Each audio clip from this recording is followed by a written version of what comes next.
10th वालों कैसे हो। तो बच्चों आज हम पढ़ने वाले हैं क्लास 10th के फर्स्ट फ्लाइट का chapter number 1 a letter to God, जिसे लिखा है G.L. फुएंटेज ने। बच्चों इस चैप्टर में एक फार्मर होता है जो कि गॉड से कुछ मांगते हुए एक लेटर लिखता है।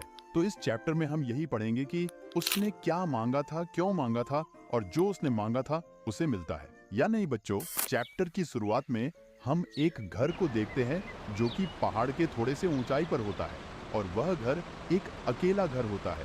वहां पर उसके अलावा वहां और कोई घर नहीं होता और वहां से काफी सुंदर सुंदर चीजें भी दिखती थी, जैसे नदियां और भुट्टे के खेत जिस पर काफी अच्छे फूल लगे थे, जिसका मतलब है कि इस बार भुट्टे की खेती अच्छी होगी।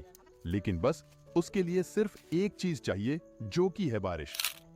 बच्चों ये सब चीजें होता है लेंचो नाम के फार्मर का, जो कि नॉर्थ ईस्ट की तरफ देखते हुए बादल का इंतजार कर रहा था बारिश के लिए। यह सब देखकर लेंचो की पत्नी, जो कि सपर यानी रात का खाना बना रही होती है, लेंचो से बोलती है कि हाँ शायद बारिश हो जाए। भगवान की कृपा से बच्चों लेंचो के जो बच्चे उम्र में बड़े थे वो खेत में काम कर रहे होते हैं और जो बच्चे उम्र में छोटे थे घर के पास खेल रहे होते हैं कि तभी लेंचो की पत्नी सबको डिनर के लिए बुलाती है। और जब सब लोग डिनर कर रहे होते हैं तभी नॉर्थ ईस्ट से आए बादलों से बारिश होना चालू हो जाता है। लेंचो खुश हो जाता है और डिनर छोड़कर बाहर जाता है। वह महसूस करता है कि बाहर काफी अच्छी और सुहानी हवा चल रही होती है। लेंचो फिर से डिनर के लिए आता है और कहता है कि यह मेरे लिए बारिश नहीं है। बारिश की बड़ी बूंदें मेरे लिए 10 सेंट पीसेस के कॉइन हैं और छोटी बूंदें 5 सेंट पीसेस के कॉइन। मतलब कि वो बारिश की तुलना पैसों से कर रहा था, क्योंकि बारिश उसके फसल को अच्छा करने वाला था जिससे उसको काफी पैसे मिलते। लेकिन इसके कुछ ही देर बाद एक तेज हवा चलती है और हेलस्टोन्स यानी बर्फ के पत्थर गिरना चालू हो जाते हैं। यह देखकर लेंचो के बच्चे बहुत खुश हो जाते हैं और बाहर आकर हेलस्टोन्स को कलेक्ट करने लगते हैं। लेकिन दूसरी ही तरफ लेंचो बहुत दुखी हो जाता है क्योंकि ये हेलस्टोन्स उसके फसल को बर्बाद करने वाले थे। बच्चों हेलस्टोन्स के कारण हर जगह वाइट वाइट ही दिख रहा था। ऐसा लग रहा था कि किसी ने नमक बिछा दिया हो और हेलस्टोन्स ने ऐसी तबाही मचाई थी कि फसल में जो फूल लगे थे वो सब चले गए थे। पेड़ों पर एक पत्ते भी नहीं बचे थे, यानी सब कुछ एकदम से तबाह हो गया था। यह सब जब लेंचो देखते हैं तो वो अपने बच्चों से कहता है कि इतनी बर्बादी तो लोकस्ट्स यानी फसल बर्बाद करने वाले कीड़े भी नहीं करते जितनी इस तूफान ने कर दी है। अब खेतों में मकई के एक पेड़ भी नहीं बचे हैं, हमारी मदद करने वाला भी कोई नहीं है। लगता है हम इस साल भूखे ही रहेंगे। बच्चों लेंचो बहुत दुखी होता है, लेकिन फिर भी वो अपनी फैमिली से कहता है कि कोई बात नहीं, भगवान हमारी जरूर मदद करेंगे। और इसी के कारण लेंचो को रात को नींद ही नहीं आती, क्योंकि वो सोचता है कि वो अगले दिन भगवान को एक लेटर लिखेगा अपनी समस्या बताते हुए। बच्चों लेंचो भले ही एक किसान था जो दिन भर जानवरों की तरह खेत में काम करता रहता था, पर उसे लिखना आता था। अगले दिन संडे को दिन के खाली समय में लेंचो भगवान को लेटर लिखता है कि डियर गॉड, अगर आपने इस बार मेरी मदद नहीं की तो मेरा पूरा परिवार इस साल भूखा ही रहेगा।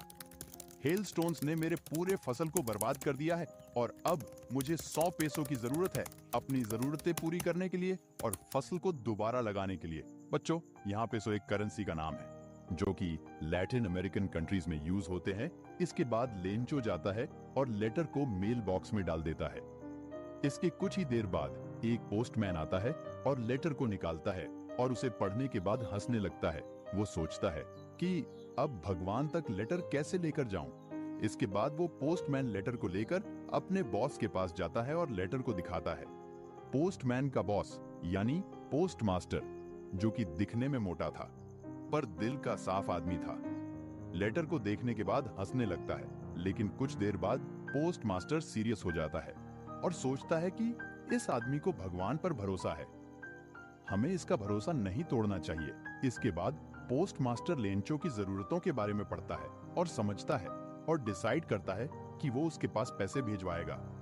लेकिन उतने सारे पैसे अकेले भेजना उसके बस की बात नहीं थी, जिसके कारण पोस्ट मास्टर अपने सैलरी के कुछ पैसे मिलाता है और अपने दोस्तों और एम्प्लॉयज से भी मदद मांगता है, लेकिन फिर भी वो सिर्फ 70 पीसों ही इकट्ठा कर पाता है और लेंचो के एड्रेस पर भेज देता है।